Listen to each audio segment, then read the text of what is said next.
Which amendment inserted the words secular, socialist and integrity into the preamble of the Indian Constitution?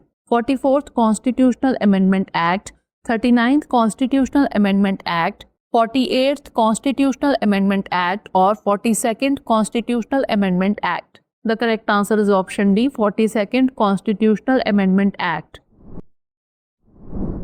Recently, in the Balram Singh versus Union of India, the Supreme Court clarified that the term socialist in the Constitution's preamble reflects a commitment to being a welfare state and ensuring equality of opportunity without mandating specific economic policies.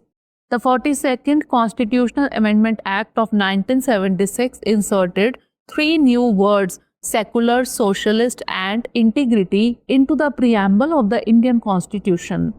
Next question, on which date was India's Constitution adopted by the Constituent Assembly?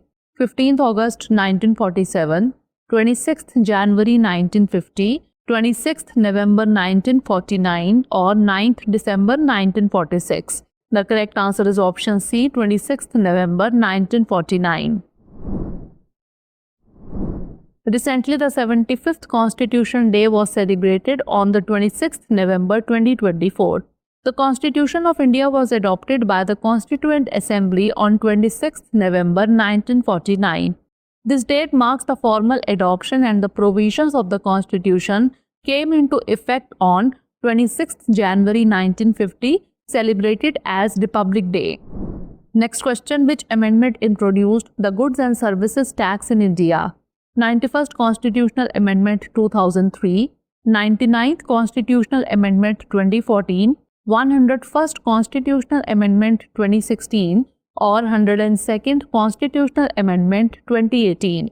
The correct answer is option C, 101st Constitutional Amendment 2016.